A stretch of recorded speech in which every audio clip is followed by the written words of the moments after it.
नमस्कार मेरे प्रिय YouTube परिवार। सबसे पहले मैं आपसे अनुरोध करता हूं कि अगले कुछ पलों के लिए अपने दिल और दिमाग को इस कहानी के साथ जोड़ ले। अपने ईयरफोन्स अच्छी तरह लगाएं ताकि आप इस कहानी की हर मोड़, हर पहलू और हर भावना को पूरी तरह से महसूस कर सके।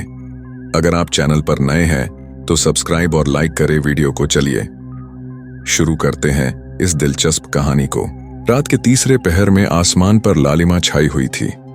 चंद्रमा का रंग ऐसा था जैसे किसी ने उस पर लहू पोत दिया हो। पूरे राज्य में अजीब सी बेचैनी फैल गई थी। पशु रोने लगे, पक्षी अपने घोंसलों से उड़ गए और शाही महल के एक कक्ष से चीखों की आवाजें आ रही थीं। राजा वेदराज के महल में रानियों के बीच हलचल मची थी। महारानी समृद्धि प्रसव पीड़ा से तड़प रही थीं।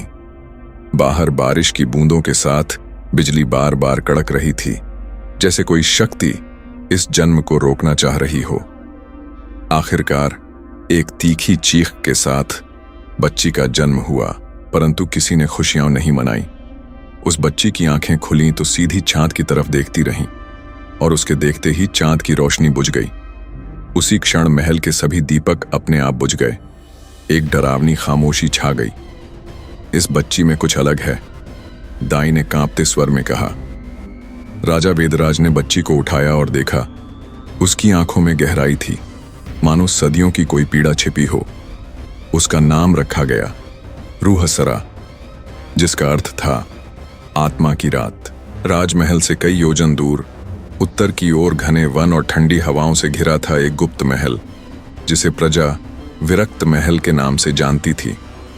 लोग कहते थे कि वहां रात को अजीब सी रोशनी दिखती है और कभी कभी वहां से किसी स्त्री के गाने की आवाज आती है, दर्द से लिपटी हुई, जैसे आत्मा गा रही हो। यही वह स्थान था जहां राजा वेदराज ने अपनी नवजात पुत्री रूहसरा को छुपा दिया था। रूहसरा का पालन पोषण वहीं हुआ। महल में केवल 4 लोग थे। एक वृद्ध नर्स दाई मां सोमवती, एक मौन रसोइया भानु, एक गूंगा सेवक चिरायु और एक रहस्यमयी शिक्षक वेदाचार्य, जिसकी आंखें हमेशा ढकी रहती थीं और जो दिन में केवल एक बार ही बोलता था। रूहसरा का बचपन सामान्य नहीं था। वह खेलती थी तो फूल मुरझा जाते थे, वह रोती थी तो आसमान में काले बादल उमड़ आते। उसके स्पर्श से कई बार महल की दीवारों में दरारें आ जाती। सोमवती अक्सर उसे ललाबाइज गाकर सुलाती, पर एक गीत वह कभी नहीं गाती थी। एक बार रूहसरा ने पूछा, दाई मां, वह अधूरा गीत क्यों नहीं गाती जो आप अक्सर गुनगुनाती हैं? सोमवती की आंखों में एक डरावनी चमक उभरी, क्योंकि वो गीत तुम्हारे जन्म की रात गाया गया था और उसी रात राजा ने आदेश दिया था कि उसे दोबारा न गाया जाए। पर क्यों? रूहसरा ने जिद की। सोमवती ने सिर झुका लिया, क्योंकि वह गीत चक्रव्यूह को जगा सकता है। रूहसरा उस शब्द से परिचित नहीं थी। चक्रव्यूह, वह नाम उसके कानों में किसी भूले हुए स्वप्न की तरह गूंजा। उसी रात जब सब सो चुके थे, रूहसरा महल की छत पर बैठी चांद को देख रही थी। उसकी आंखों में कोई बेचैनी थी। ठंडी हवा में कुछ विस्पर्स थे, जैसे हवा कुछ कहना चाहती हो। और फिर उसने देखा, महल के ठीक पीछे एक पुरानी दीवार, जिसके पार जाना मना था, वहां एक हल्की नीली रोशनी चमक रही थी। उसने धीरे धीरे नीचे उतरकर दीवार के पास पहुंची। दीवार पर एक अजीब आकृति बनी थी, गोल चक्रों से घिरी हुई। वह आकृति जैसे धड़क रही थी, जैसे जिंदा हो। रूहसरा ने जैसे ही उंगलियां उस पर रखीं, उसकी आंखों के सामने दृश्य बदल गया। अब वह किसी और दुनिया में थी। हवा में उड़ती रेत, पेड़ों की जड़ें ऊपर को लटकती हुई और एक विशाल चक्रव्यूह जो आसमान तक ऊंचा था। उस चक्रव्यूह के बीचों बीच खड़ी थी एक स्त्री। उसके बाल जल रहे थे, आंखें राख की तरह सुनी थीं और होठों पर एक शापित मुस्कान।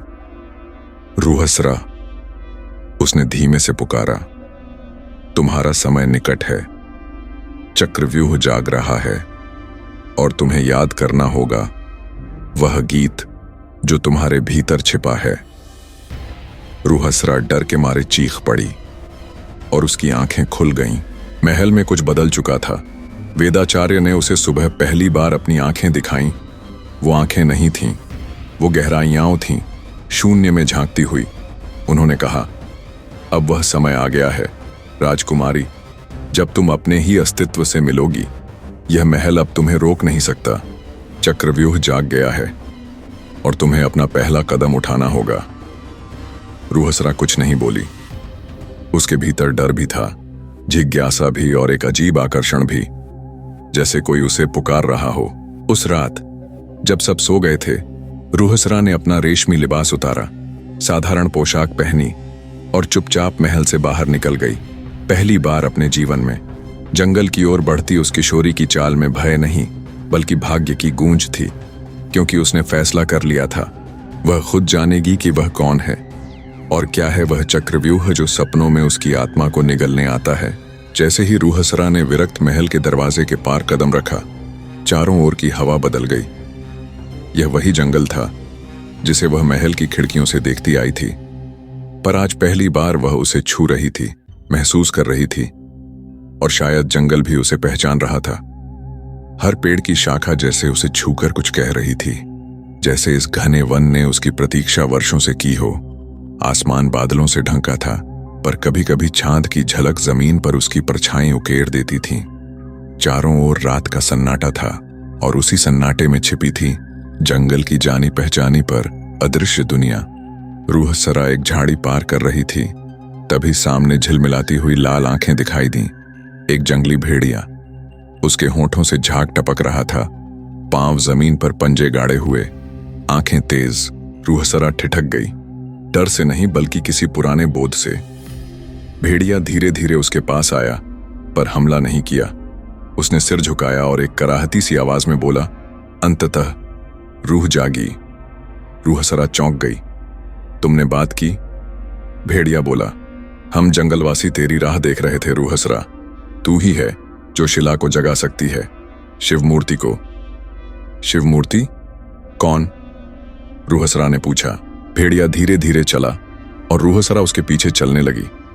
वे दोनों कांटों, झाड़ियों और गीली मिट्टी से होते हुए एक खुली जगह पहुंचे, जहां बीचों बीच एक विशाल शिला थी, मानव से 4 गुना बड़ी, अधूरी, टूटी हुई, पर उसकी आकृति किसी देवता जैसी थी। शरीर पत्थर का, आंखें बंद और हृदय पर एक दरार थी जिससे रक्त जैसा काला तरल टपक रहा था। भेड़िया बोला, यह है शिवमूर्ति, वह योद्धा जिसने कभी चक्रव्यूह को बंद किया था, पर जब तुम पैदा हुई उसका हृदय टूट गया, क्योंकि उसका रक्त तुम्हारे भीतर है। रूहसरा सन्न रह गई। उसने मूर्ति के पास जाकर उसका स्पर्श किया। एक गर्मी सी उसके हाथों से होकर पूरे शरीर में फैल गई। आंखें बंद थीं, पर भीतर चित्र बनने लगे। उसे दिखा एक युद्ध जहां आकाश में ही चक्रव्यूह खुला हुआ था, नीचे धरती जल रही थी और लोग अंधे हो रहे थे उस तेज प्रकाश में। और फिर एक पुरुष जिसने अपने हृदय को निकालकर शिव मूर्ति में बंद कर दिया था ताकि चक्रव्यूह फिर न खुले। और उसी हृदय का एक टुकड़ा उसकी मां ने रूहसरा के जन्म के समय उसे सौंप दिया था। मैं शिव मूर्ति की पुत्री हूं, रूहसरा ने फुसफुसाया। भेड़िया बोला, तुम उससे अधिक हो। तुम वह कड़ी हो जो चक्रव्यूह और संसार के बीच संतुलन बना सकती है या उन्हें मिटा सकती है। मूर्ति से भयानक रोशनी निकली और एक आकृति प्रकट हुई। एक स्त्री, सफेद वस्त्रों में लिपटी, चेहरा अधजला, आंखें काली और स्वर भयावह। तू नहीं रोक सकती मुझे रूहसरा। तू चक्रव्यूह की कुंजी है और मैं वह जो तुझे तोड़ने आई है। रूहसरा कांप गई, पर डर में नहीं, एक विचित्र जागृति में। उसने पहली बार अपनी हथेली खोली और वहां एक निशान था, एक पूर्ण चक्र जिसके भीतर एक त्रिशूल उकेरा हुआ था। उसने स्त्री की ओर देखा और धीमे स्वर में बोली, तुम शाप हो और मैं उत्तर, तुम अतीत हो और मैं मार्ग। आसमान गरजा, भेड़िया भौंका और शिव मूर्ति की आंखें हल्की सी खुलीं। अब कहानी की दिशा बदल चुकी थी। रूहसरा अब केवल खोज में नहीं थी, वह पुकार बन चुकी थी। एक ऐसी शक्ति जिसे सिर्फ जागना था और जो जाग चुकी थी। शिवमूर्ति की आंखों से फूटी वह हल्की सी रेखा, मानो सदियों पुराना मौन टूटा हो। भेड़िया रूहसरा के पास आया और धीरे से बोला, अब तुम्हें वहां जाना होगा जहां तुम्हारा पहला रोना गूंजा था, जहां रूहसरा नहीं केवल शून्य जन्मा था। कहां? रूहसरा ने पूछा। पूर्व की दिशा में, जहां अशोक वृक्ष की जड़ें रक्त पीती हैं। वहां एक मंदिर है, पर वहां कोई देवता नहीं, केवल सत्य है। वहां तुम्हें मिलेगा वह अंधा जो सब देखता है। रूहसरा ने नजर उठाई। पूर्व की ओर आसमान नारंगी हो रहा था, जैसे कोई तप रहा हो, कोई जाग रहा हो। रूहसरा ने कमर में अपनी मां की दी हुई चांदी की छुरी बांधी। भेड़िया साथ नहीं गया। वह मूर्ति के पास लेट गया, जैसे किसी युगांत की प्रतीक्षा में। घना जंगल, कांटों से भरे रास्ते और अजीब सी चुप्पी के बीच रूहसरा चलती रही। कुछ दूर चलने पर उसे एक पगडंडी मिली, पुरानी, टूटी हुई, जैसे सदियों से किसी ने इस्तेमाल न किया हो। पर उसके किनारे लगे पत्थर किसी भाषा में कुछ खुदे थे। उसने देखा, हर पत्थर पर वही चिन्ह, त्रिशूल और चक्र। एक जगह मिट्टी में खून के धब्बे थे, सूखे हुए पर अब भी काले। और फिर एक मंदिर, छोटा, काई लगा हुआ और बिना किसी मूर्ति के। दरवाजा खुला था, भीतर अंधेरा। रूहसरा जैसे ही भीतर गई, ठंडी हवा शरीर में समा गई। एक कोना, जहां एक 8-10 वर्ष का बालक बैठा था, आंखों पर सफेद पट्टी, हाथों में घंटी। वह मंत्र बुदबुदा रहा था। जो देखा न गया वही है सत्य, जो सुना न गया वही है पुकार। तुम कौन हो? रूहसरा ने पूछा। बालक ने मुस्कुराकर कहा, मैं वह जो देखता नहीं पर जानता है, और तुम वह हो जो जानती नहीं पर देखती है। मेरा जन्म कहां हुआ? रूहसरा ने सीधा प्रश्न किया। बालक चुप हो गया, फिर अपनी उंगलियों से जमीन पर कुछ खींचा। वह आकृति एक वृत्त थी और उसके केंद्र में एक स्त्री बनी थी, जिसके पास न तो सिंहासन था न राजकाज।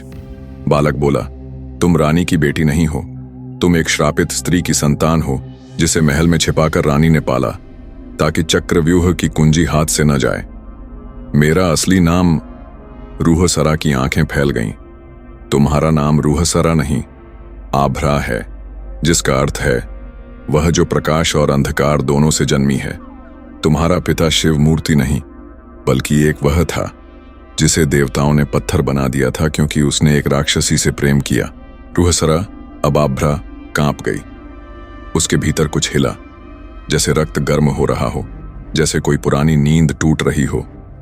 बालक बोला, अब तुम जान गई हो, पर यह तो शुरुआत है। जिस स्त्री ने तुम्हें जन्म दिया वह आज भी जीवित है, और वह तुम्हें चक्रव्यूह में खींच रही है ताकि वह खुद मुक्त हो सके। कौन है वो? रूहसरा ने लगभग चीख कर पूछा। बालक ने धीरे से कहा, वही जिसने अभी रात को तुम्हारे सामने चिल्लाया था, वही अधजली चेहरा, वही सफेद वस्त्र। वो तुम्हारी मां है, नाम है कृष्णिका। रूहसरा, अब आभ्रा स्तब्ध थी। जिसे उसने भय समझा था वह उसकी मां थी, जिससे वह बच रही थी वही उसे जन्म देने वाली थी। अंधा बालक उठ खड़ा हुआ। उसने अपनी पट्टी खोली और उसके नेत्रों में अग्नि थी। अब तुम्हें चुनना होगा, मां या मानवता, चक्रव्यूह को तोड़ना या उसे फिर से बंद करना। उस रात जब रूहसरा मंदिर से बाहर आई, चांदनी में उसका चेहरा अजीब चमक रहा था। न डर था न शांति, सिर्फ एक भारी बोझ। पर जैसे ही उसने कदम बढ़ाया, हवा बदल गई। सांस लेने में मुश्किल हुई, जैसे कोई अदृश्य परछाई उसके पीछे पीछे चल रही हो। और फिर आभ्रा। कानों में वो वही आवाज गूंजी जो हर रात उसे जगाया करती थी। वही स्त्री की चीख, वही दर्द। पर अब वह डर नहीं रही थी। अब वह उस आवाज के पीछे गई। वह एक गुफा के पास पहुंची, जो पहले कभी वहां नहीं थी। गुफा में प्रवेश करते ही आंखों के सामने अंधेरा छा गया। पर जैसे ही उसने भीतर कदम रखा, वह सपना शुरू हो गया। कोई मंत्र बुदबुदा रहा था। चारों ओर अग्निकुंड जल रहे थे। सामने एक लड़की खड़ी थी, ललाट पर 3 रेखाएं और आंखों में कुछ ऐसा जो इंसानों में नहीं होता। कृष्णिका, किसी ने पुकारा। वह लड़की मुस्कुराई और सामने झुकी एक मूर्ति से बोली, मैं राक्षसी हूं, पर प्रेम मेरा अपराध नहीं। तुम देवता हो, पर मेरे प्रेम को अपवित्र क्यों कहते हो? मूर्ति से एक स्वर निकला, प्रेम और पिशाच का संग नहीं हो सकता। तेरा गर्भ एक अभिशाप है। लड़की हंस पड़ी। नहीं, मेरा गर्भ तुम्हारी परंपराओं से बड़ा है। मैं जन्म दूंगी उस शक्ति को जो इस चक्र को तोड़ेगी, जिसे न देव पहचानेंगे न दानव। और तभी आग की लपटों में एक बच्ची रो पड़ी। उसकी पीठ पर एक चक्र का निशान था। वह रूहसरा थी। सपना टूटा, लेकिन रूहसरा अब गुफा में नहीं थी। वह एक संगमरमर की बनी भूल भुलैया में खड़ी थी। सामने 4 दरवाजे और हर दरवाजे पर कुछ लिखा था। 1 सत्य जो दुख देता है। 2 ममता जो बांधती है। 3 पछतावा जो सिखाता है। 4 अंधकार जो मुक्त करता है। हर दरवाजा उसके अतीत का एक टुकड़ा था। कहाँ जाऊं? रूहसरा ने खुद से पूछा। एक हल्की सी आवाज आई, वो चुनो जो सबसे डरावना लगे, वही है तुम्हारा उत्तर। उसने चौथा दरवाजा चुना, अंधकार जो मुक्त करता है। दरवाजा खुला। भीतर न कोई जमीन थी, न आसमान, सिर्फ एक खामोश अंधकार। पर जैसे ही वह भीतर गई, एक जलता हुआ दीपक प्रकट हुआ और वहां खड़ी थी कृष्णिका, पर जवान, सुंदर और आंखों में आंसू। उसने कहा, मैंने तुझे छोड़ा नहीं था आभ्रा। तेरी रक्षा के लिए मैंने तुझे रानी को सौंपा, ताकि तुझे चक्रव्यूह में फेंका ना जाए। पर अब तेरी शक्ति को सब चाहते हैं, देव भी, दानव भी, क्योंकि तुझ में दोनों का रक्त है। और इसीलिए, कृष्णिका ने आगे कहा, अब तुझे सीखना होगा चक्रव्यूह कैसे रचा गया था। रूहसरा का सिर भारी हो गया। उसने पूछा, क्या मैं अब भी सिर्फ एक मोहरा हूं, या मैं खेल को पलट सकती हूं? कृष्णिका ने अपनी हथेली आगे बढ़ाई। उसमें एक आंख थी, सुनहरी, जीवित और धड़कती हुई। यह अन्य नेत्र है। इससे तू देख सकेगी वो जो छिपा हुआ है, सत्य, झूठ, चालें और नियति तक। पर एक बार पहन लिया तो वापसी नहीं होगी। रूहसरा ने आंख उठाई और बिना डरे अन्य नेत्र अपनी आंख में रख लिया। अब वो केवल राजकुमारी नहीं थी, अब वह थी, वह जो देख सकती है नियति को झुकते हुए। जब रूहसरा ने अन्य नेत्र को अपनी आंख में धारण किया, उसकी दुनिया बदल गई। अब वह सिर्फ चीजों को नहीं देख रही थी, वह उनके पीछे छिपे भाव, रहस्य और झूठ भी पहचानने लगी थी। हर धड़कन के पीछे एक कहानी थी, हर आवाज के पीछे एक इरादा। उसने जैसे ही भूल भुलैया से बाहर कदम रखा, उसके सामने एक नया द्वार प्रकट हुआ, पत्थरों में खुदा हुआ, और उसमें लिखा था, दिशाएं झूठ बोल सकती हैं पर ध्वनि नहीं। रूहसरा ने ध्यान लगाया। कहीं दूर से एक मृदंग और शंख की आवाज आ रही थी। वह उसी ओर बढ़ी और कुछ ही दूर पर उसे एक विशाल सभा मंडप दिखाई दिया। वहां खड़ी थी देवों की सेना, धवल वस्त्र, त्रिशूल, भाले और मुखमंडल पर दिव्य तेज। सामने खड़ा था उनका सेनापति वाज्रकेतु, जो आधा देव आधा वायु तत्व था। उसने रूहसरा को देखते ही गरजते स्वर में कहा, रूहसरा, तू वह है जो जन्म से संतुलन को बिगाड़ सकती है। तेरा रक्त मिला जुला है और ऐसे रक्त से अशांति ही जन्म लेती है, इसलिए तुझे आगे नहीं बढ़ने दिया जा सकता। रूहसरा ने निडर होकर उत्तर दिया, अगर मेरा जन्म तुम लोगों की व्यवस्था को हिला सकता है, तो शायद तुम्हारी व्यवस्था ही गलत है। वाज्रकेतु मुस्कुराया, तो युद्ध ही एकमात्र उत्तर है। सेना बढ़ी, आकाश में सूर्य लाल हो गया। रूहसरा अकेली थी, पर अन्य नेत्र जाग गया। वह अब शस्त्र नहीं चला रही थी, वह दुश्मनों के मन पढ़ रही थी। कौन झूठ बोल रहा है, कौन संकोच कर रहा है, कौन असली योद्धा है और कौन सिर्फ दिखावा। उसने मंत्र उच्चारित किया, जो उसके जहन में अपने आप प्रकट हुआ। आभ्रा नाम शांति बीजन, दृगम स्फुरतु सत्य शक्ति। उसके हाथों में एक दिव्य धनुष प्रकट हुआ। धनुष नहीं, बल्कि एक प्रकाश वृत्त जो इच्छानुसार बदलता। वह तीर चलाती और शत्रु न मिटते थे, बल्कि सच देख लेते थे और रुक जाते थे। वाज्रकेतु क्रोधित हुआ। उसने आकाश में बिजली समेटी और रूहसरा पर प्रहार किया। पर रूहसरा की आंखें अब शून्य को भी देख सकती थीं। उसने बिजली को दिशा बदल दी। वाज्रकेतु खुद उसकी चपेट में आ गया। सेना भाग गई। वाज्रकेतु घायल था, पर मरते मरते वह फुसफुसाया, तेरी मां सिर्फ कृष्णिका नहीं थी, उसका रक्षक भी तुझमें समाया है, जिसे कालसूत्र कहते हैं। रूहसरा चौंकी। कालसूत्र कौन? वाज्रकेतु मुस्कुराया, एक ऐसा प्राणी जो समय की रेखा से बाहर है, और तुझमें वह अब जागने वाला है। रूहसरा ने वाज्रकेतु के शव को शांतिदान दिया और एक पहाड़ी पर बैठकर आत्मचिंतन में डूबी रही। हवा में एक नई गंध थी, सड़े हुए फूलों की, जैसे कोई मृत आत्मा चल रही हो। और तभी अन्य नेत्र में एक चेहरा दिखा, काले वस्त्र, बर्फ जैसे बाल और लाल आंखें। वह कोई पुरुष नहीं था, न स्त्री, वह कालसूत्र था। और वह बोला, रूहसरा, तुझे नहीं पता कि तेरा जन्म क्यों हुआ, पर अब तुझे जानना ही होगा, क्योंकि अगला दरवाजा खुल चुका है। रूहसरा पहाड़ी की चोटी पर बैठी थी और हवा के झोंकों में कुछ अनकहा सुनाई दे रहा था। लेकिन असली ध्वनि तब आई जब कालसूत्र की छाया उसके सम्मुख प्रकट हुई। वह कोई साधारण आकृति नहीं थी। उसका रूप लहराता था, कभी वृद्ध, कभी बालक, कभी स्त्री, कभी एक विकराल राक्षस। वह समय की कोई स्थिर छवि नहीं था, बल्कि यह समय का बहाव ही था। मैं तुझ में जन्मा था जब तू मां के गर्भ में थी। तेरे भीतर मेरा एक अंश है और अब समय आ गया है कि तू मेरा उत्तराधिकारी बने। रूहसरा ने पूछा, तू क्या है, देव, राक्षस या कोई और? कालसूत्र हंसा, मैं वो हूं जो देवों ने छुपाया, राक्षसों ने डरकर भुलाया और मनुष्यों ने झूठ कहकर मिटा दिया। मैं वो रहस्य हूं जिसे जान लेने के बाद कोई इंसान वैसा नहीं रहता जैसा था। कालसूत्र ने रूहसरा की हथेली पर एक जलती हुई चिन्ह बनाई, जो दिखती थी जैसे रेत पर समय की रेखाएं। यह चिन्ह तुझे ले जाएगा एक द्वीप पर जो समय के बाहर है। वहां तेरी असली परीक्षा होगी। वहां तू स्वयं को देखेगी, अपनी मृत्यु भी और अपना पुनर्जन्म भी। अगली ही रात रूहसरा समुद्र की ओर चल पड़ी।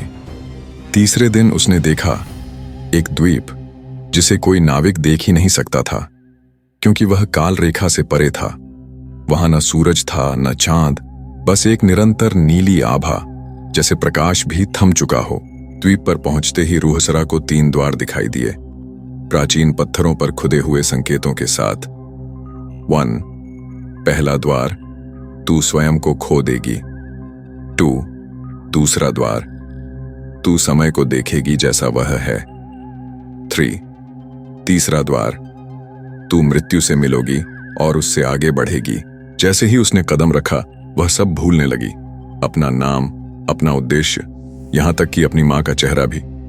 वह बस एक शून्य चेतना बन गई। और तब एक आवाज आई, उसकी ही, जब तू कुछ नहीं होती तब तू सब कुछ होती है। नाम और पहचान बंधन है, सच्ची शक्ति पहचान से परे है। एक नीली लौ जली और रूहसरा ने स्वयं को फिर से महसूस किया, लेकिन अब वह अपनी आत्मा को तीसरी आंख से देख सकती थी। दूसरे द्वार में वह एक गुफा में गई, जहां हर दीवार एक दृश्य थी। उसने देखा भविष्य में युद्ध, पिछले जन्म की एक झलक, अपना बचपन, अपने पिता की हत्या। वह समझ गई, समय रेखा नहीं, वृत्त है। वह हर चीज एक बार फिर से घटती है, हर आत्मा कई बार उसी मोड़ पर आती है। तीसरा द्वार खुला और वहां एक विशाल कुंड था, जिसमें धुएं और छायाओं का समुद्र हिल रहा था। वहां मृत्यु की मूर्ति बैठी थी, कंकाल नहीं, बल्कि एक शांत स्त्री, सफेद वस्त्र में, शून्य नयन। मैं मृत्यु हूं, उसने कहा, और तू अब तैयार है। रूहसरा ने अपनी हथेली आगे बढ़ाई। मृत्यु ने उस पर चिन्ह छापा और फिर बोली, अब तू मुझसे ऊपर है। तू कालसूत्र की उत्तराधिकारी बन गई है। अब तू न केवल देखेगी, बल्कि समय को मोड़ भी सकेगी। तीनों द्वार पार करने के बाद रूहसरा को एक कमल पुष्प पर बैठा हुआ एक भविष्य का बालक दिखा। वह बोला, तू अगर चाहती है तो सब बदल सकती है, पर हर बदलाव की एक कीमत है। क्या तू तैयार है बलिदान देने के लिए? रूहसरा ने बिना झिझक के कहा, हाँ। द्वीप से लौटने के बाद रूहसरा की आंखों में अब एक और प्रकार की गहराई थी। उसकी दृष्टि अब केवल घटनाओं को नहीं, उनके पीछे छिपे समय को भी देख सकती थी। हर मनुष्य के चारों ओर उसे समय की एक परछाई दिखाई देती, भविष्य के संकेत, भूतकाल के जाल और वर्तमान के भ्रम। जब वह अपने राज्य लौटी तो पाया उसके महल के दरवाजे वीरान थे और नगर मौन। उसके राज दरबार में अब कोई नहीं था, सिर्फ एक सिंहासन जिस पर उसकी मां की मूर्ति बनी थी। पर वह चुप नहीं थी, उसमें से एक धीमी धीमी फुसफुसाहट आ रही थी। तुझे लगा तुझे सब कुछ जानने का हक है। तेरा जन्म एक संयोग नहीं था रूहसरा, बल्कि देवताओं की एक योजना का हिस्सा था। रूहसरा की तीसरी आंख ने जो दिखाया वह मन को झकझोर देने वाला था। जब रूहसरा की मां गर्भवती थीं, देवताओं ने एक दैवी रचना कालसूत्र को उस गर्भ में छिपाया था। उन्होंने सोचा था मानव शरीर में जन्मा यह कालसूत्र कभी सक्रिय नहीं होगा, परंतु उन्हें यह नहीं पता था कि रूहसरा मनुष्य नहीं, कुछ और थी। वह समय की पुत्री थी, उस शक्ति की जो देवताओं से भी पुरानी थी। रूहसरा की तीसरी आंख ने जो दिखाया वह मन को झकझोर देने वाला था। जब रूहसरा की मां गर्भवती थीं, देवताओं ने एक दैवी रचना कालसूत्र को उस गर्भ में छिपाया था। उन्होंने सोचा था मानव शरीर में जन्मा यह कालसूत्र कभी सक्रिय नहीं होगा, परंतु उन्हें यह नहीं पता था कि रूहसरा मनुष्य नहीं, कुछ और थी। वह समय की पुत्री थी, उस शक्ति की जो देवताओं से भी पुरानी थी। अब वह मूर्ति बोलने लगी, पूरा रूप लेकर। वह थी उसकी मां, महारानी योगिनी। मैंने तुझे पाला, पर तेरी नियति से भाग नहीं सकी। तेरे माध्यम से देवताओं ने समय को बांधने की कोशिश की थी, पर अब तू उनसे आगे निकल गई है बेटी। अब तू उनकी शत्रु है। रूहसरा ने चंद्रदीप जलाया, जिसे केवल कालसूत्र की वारिस जला सकती थी, और कहा, अब समय बंधन में नहीं रहेगा। अब मैं वो कहानियां मिटाऊंगी जो झूठ पर टिकी थीं। अब राक्षस नहीं, देवताओं का असली चेहरा सामने आएगा। अचानक आकाश गूंज उठा। देवताओं के दूत प्रकट हुए, आग, बिजली और युद्ध के साथ। लेकिन रूहसरा अब कोई राजकुमारी नहीं थी। वह समय की रक्षक थी, कालसूत्र की उत्तराधिकारी, एक ऐसी शक्ति जो स्वयं नियति को बदल सकती थी। अगर आपको ये कहानी अच्छी लगी हो तो हमारे चैनल को चेक करें। ऐसे ही दिलचस्प वीडियोस के लिए और शेयर करें अपने दोस्तों। मैं धन्यवाद आपका।